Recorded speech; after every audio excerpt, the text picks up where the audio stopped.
La parure. Guy de Maupassant.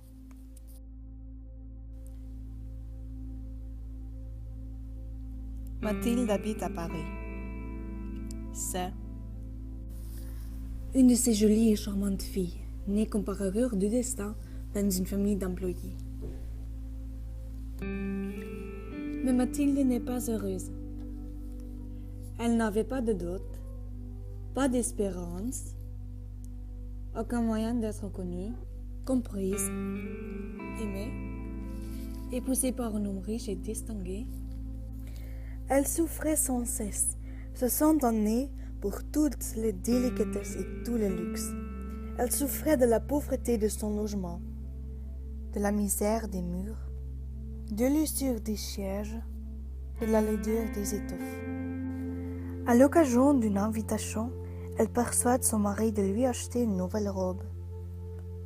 Mais il lui faut aussi de nouveaux bijoux. Mathilde se rend chez Madame Forestier, une amie fortunée. Il la persuade de lui prêter des bijoux. Madame Forestier lui prête la parure de ses rêves.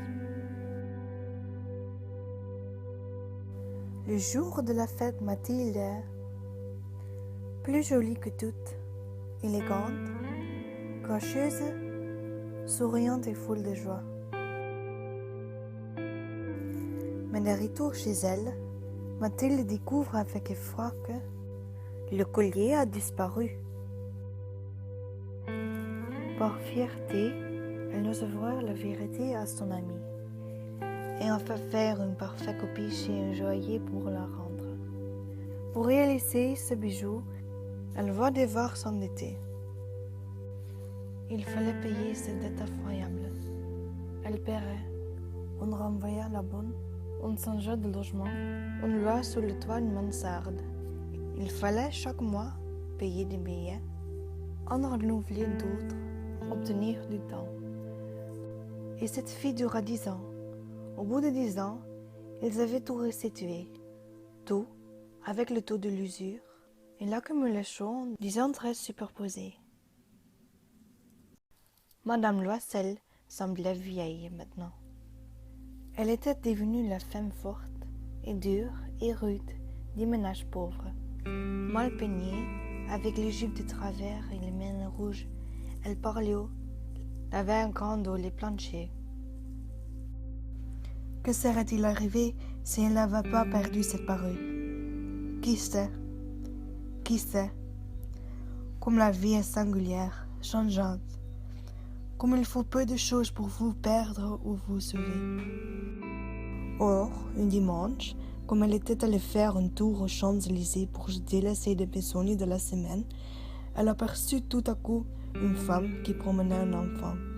C'était Madame Forestier, toujours jeune, toujours belle, toujours séduisante. Madame Loisel se sentit émue. Elle allait lui parler? Oui, certes. Et maintenant qu'elle avait payé, elle lui dirait tout. Pourquoi pas? Bonjour, Jeanne.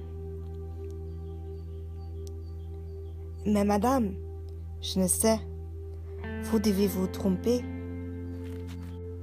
Non, je suis Mathilde Loisel. Oh, ma pauvre Mathilde, comme tu as changé.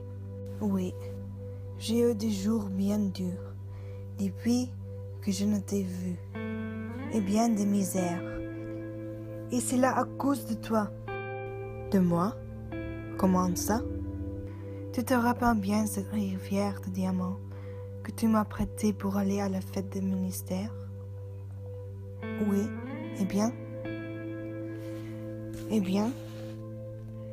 je l'ai perdue. Je t'en ai rapporté une autre toute pareille. Et voilà 10 ans que nous la payons. Tu comprends que ça n'était pas assez pour nous, qui n'avions rien. Enfin, c'est fini. Et je suis rudement contente. Oui, tu ne t'en étais pas aperçue, hein? Oh, ma pauvre Mathilde. Mais la mienne était fausse. created using Powtoon.